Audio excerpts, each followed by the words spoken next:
வங்கக்கடல்ல உருவாகியிருந்த வெஞ்சல் புயல் காரணமாக நேற்று சென்னையில கனமழை பெஞ்சது.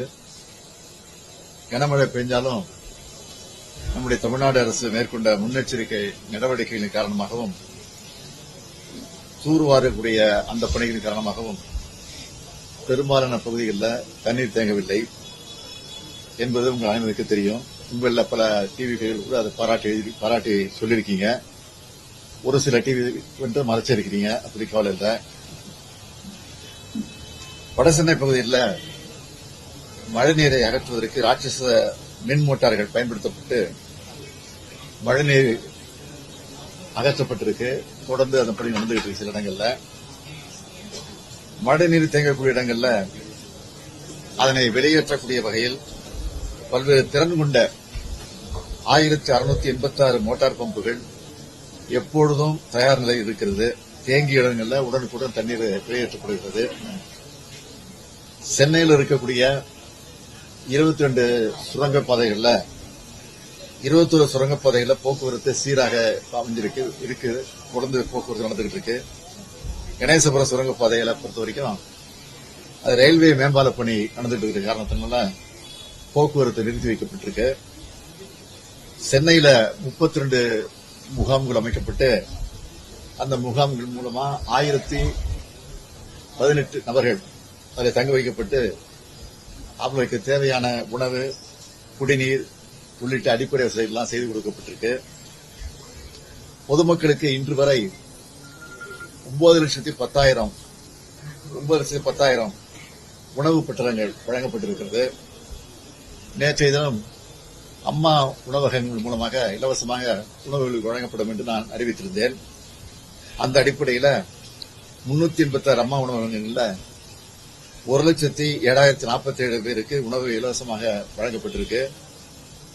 வடகிழக்கு பருவமழையின் முன்னிட்டு பெருநகர சென்னை மாநகராட்சியில் அலுவலர்கள், பொறியாளர்கள், தூய்மை பணியாளர்கள் என மொத்தம் 22,000 பேர் மழைக்கால மீட்பு நடவடிக்கைகளில் ஈடுபட்டு இருக்காங்க. குடிநீர் வழங்கல் மற்றும் கழிவுநீர் அகற்றும் பணிகளை 2149 களப்பணியாளர்கள் மேற்கொண்டு வருகிறார்கள். எதையும் எதிர்கொண்டு சமாளிக்கும் வகையில சென்னை தயார் நிலையில இருந்துட்டு இருக்கு. அதைத் தொடர்ந்து இன்று காலையில குளத்தூர் தொகுதிக்கு நான் போயிருந்தேன். கடந்த காலங்களில் தண்ணீர் நிற்கக்கூடிய பகுதிகளில் எங்கும் இப்ப தண்ணீர் தேங்கல. இதை மக்களே மகிழ்ச்சியாக தெரிவிச்சாங்க. ஒரு சில ஊடகங்களை தவிர்த்து பல்வேறு ஊடகங்கள்ல சென்னை மக்கள் அதை பாராட்டி இருக்கிறாங்க. அதுக்காக நம்ம அவங்களுக்கு நன்றியை தெரிவிச்சுக்கிறேன். மாநிலத்தின் மற்ற மாவட்டங்களின் நிலைய நேற்று முதல் இன்று வரை நம்முடைய தலைமைச் செயலாளர் மூலமோ அந்தந்த மாவட்ட அமைச்சர்கள், மாவட்ட ஆட்சியர்கள் மூலமாக தொலைபேசி மூலமாக நான் தொடர்ந்து கேட்டுக்கிட்டு இருக்கிறேன்.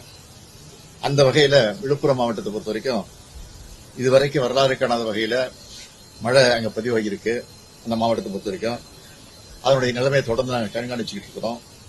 குறிப்பா கடந்த 24 மணி நேரத்தில் விழுப்புரம் மாவட்டத்தில் மயிலம் பகுதியில் 49 சென்டிமீட்டரும், நெம்மேலி பகுதியில் 46 சென்டிமீட்டரும், வானூர் பகுதியில் 41 சென்டிமீட்டர் என பல பகுதியில் அதிகமா மழை பெஞ்சு பதிவாகிட்டு விழுப்புரம் மாவட்டத்தை பொறுத்தவரைக்கும் மீட்பு மற்றும் நிவாரணப் பணிகளை துரிதப்படுத்துவதற்காக அந்த மாவட்ட அமைச்சரான பொன்முடி அவர்களோடு இணைந்து செயல்படுவதற்கு மாண்புமிகு போக்குவரத்துறை அமைச்சர் எஸ். சிவசங்கர் அவர்களையும் மாண்புமிகு மின்சாரத்துறை அமைச்சர் செந்தில் பாலாஜி அவர்களையும் நான் அனுப்பி வச்சிருக்கிறேன். அதேபோல அமைச்சர்கள் எம்.ஆர்.கே. பன்னீர்செல்வம் மற்றும் கணேசன் அவர்களும் கடலூர் மாவட்டத்தில் மீட்பு மற்றும் நிவாரணப் பணிகளை அங்கே ஈடுபட்டு அந்த பணிகளை செஞ்சுக்கிட்டு இருக்கிறாங்க. மேலும் விழுப்புரம் மாவட்டத்தில் மீட்பு மற்றும் நிவாரணப் பணிகள் குறித்து ஆலோசனை வழங்கி துரிதமாக அந்த பணிகளை நிறைவேற்றுவதற்காக திரு கே. மணிவாசகம், நீர்வள ஆதாரத்துறை கூடுதல் தலைமைச் செயலாளர் அவர்கள் தலைமையில் இந்திய ஆட்சிப்பணி அதிகாரிகள் திரு ஆல்பி ஜான், திரு கிரண் குராலா, திரு பி. பொன்னையா மற்றும் திரு சிவராஜ் ஆகியோரை அனுப்பி வச்சிருக்கிறோம். ஏற்கனவே அந்த மாவட்டத்தை பொறுத்த வரைக்கும் கண்காணிப்பு அலுவலர் திரு எஸ். ஜே. சீரு அவர்கள் 3 நாட்களாக அங்குதான் விழுப்புரத்தை தங்கி அந்த பணிகள்லாம் மேற்கொண்டிருக்கிறாரு. அதேபோன்று கடலூர் மாவட்டத்தை பொறுத்த வரைக்கும் திரு ககன்தீப் சிங் பேடி அவர்களும் ஊரக வளர்ச்சி மற்றும் ஊராட்சி துறை கூடுதல் தலைமைச் செயலாளர்களும் தலைமையில எஸ்.ஏ. ராமன் அவர்களையும் 2 மாவட்ட வருவாய் அலுவலர்களும் அனுப்பி வைக்கப்பட்டிருக்கிறாங்க. மேலும் விழுப்புரம் மற்றும் கடலூர் மாவட்டங்களில் ஏற்பட்டிருக்கக்கூடிய பாதிப்புகளை பார்வையிட்டு நிவாரணப் பணியை துரிதப்படுத்துவதற்காக மாண்புமிகு துணை முதலமைச்சர் திரு உதயநிதி ஸ்டாலின் அவர்களையும் நான் அனுப்பி வச்சிருக்கிறேன். விழுப்புரம் மாவட்டத்தில் மீட்பு பணிகள் மேற்கொண்டு தமிழ்நாடு பேரிடர் மீட்புப் படை மற்றும் தேசிய பேரிடர் மீட்புப் படையை சார்ந்த 12 குழுக்கள் அங்கு விரைந்திருக்கு. விழுப்புரம் மாவட்டத்தில் துப்புரவு பணிகளை மேற்கொள்ள பிற மாவட்டங்களிலிருந்து தூய்மைப் பணியாளர்கள் வரவழைக்கப்பட்டு அவர்களும் அதில் ஈடுபட இருக்கிறார்கள். இன்று காலை நிலவரப்படி விழுப்புரம் மற்றும் கடலூர் மாவட்டங்களில் 26 முகாம்களில் 1373 நபர்கள் தங்க வைக்கப்பட்டிருக்கிறாங்க. விழுப்புரம் மற்றும் கடலூர் மாவட்டங்களை தொடர்ந்து கண்காணிக்கப்பட்டு வருவதோடு மட்டும் இல்லாம மீட்பு மற்றும் நிவாரணப் பணிகளை தீவிரப்படுத்தப்பட்டிருக்கிறார்கள். இந்த புயலின் காரணமாக தமிழ்நாட்டில் குறிப்பாக விழுப்புரம், கடலூர், செங்கல்பட்டு ஆகிய மாவட்டங்களில் ஏற்பட்டிருக்கக்கூடிய பாதிப்புகளை சீரமைப்பதற்காகவும் பாதிப்புக்கு உள்ளாகி இருக்கக்கூடிய மக்களுக்கு நிவாரணம் வழங்குவதற்காகவும் தேவையான நிதி வழங்கிடவும் பாதிப்புகளை பார்வையிட மத்திய குழுவை அனுப்பி வைத்திட வேண்டும் என்று ஒன்றிய அரசை கேட்டுக்கொள்ள இருக்கிறோம். இன்று திருவண்ணாமலை மற்றும் கள்ளக்குறிச்சி மாவட்டங்களிலும் மழை அதிக அளவு இருக்கும் என்று எதிர்பார்க்கப்படுகிறது. எனவே அந்த மாவட்ட அலுவலர்கள் தயார் நிலையில் இருக்க அறிவுறுத்தி இருக்கிறோம் என்பதை தெரிவித்துக் கொள்கிறேன். சென்னையை பொறுத்த வரைக்கும் ஏற்கனவே நம்ம தமிழக அரசு வந்து 3 WR3 கனரா கொடுத்திருந்தோம். ஓட்டியர் கூறுவாங்க இன்னமே பி கனரா கொடுத்தா நல்லா இருக்கும். ஏன்னா இந்த பக்கம் இவங்க இடம் கொடுத்தீங்கன்னா அதாவது சென்னை கார்பரேஷன் லிமிட்டுக்குள்ள வரும்போது இவங்க ஒட்டுமொத்தமா வேலை செய்யறதுக்கு கொஞ்சம் இன்ட்ரெஸ்டா இருக்கும். ஏன்னா நீங்க கொஞ்சம் பரவாயில்ல. இன்னொரு விஷயம் ஒரு பதிவு பண்றோம். உண்மையானவே நேற்று எந்த மின்தடையும் இல்ல. குறிப்பா நல்லாவே ஒர்க் பண்ணாங்க. கார்பரேஷன் முதற்கொண்டு அனைத்து துறையும் நல்லாவே வேலை பார்த்தாங்க. அவங்களுக்கு நன்றியை பாராட்டுகளையும் பதிவு பண்ணிக்கிறோம். நன்றி நன்றி. மத்திய அரசு கிட்ட என்ன கூடுதலா தமிழக அரசு என்ன எதிர்பார்க்கிறோம்? தேசிய பேரிடர் மீட்பு குழு வரணும்னு எதிர்பார்க்கிறோமா? என்ன மழை இன்னும் பல மாவட்டங்கள்ல தொடர்ந்து பெஞ்சுக்கிட்டு இருக்கு. இன்னும் நிக்கல, முழுமையா நிக்கல.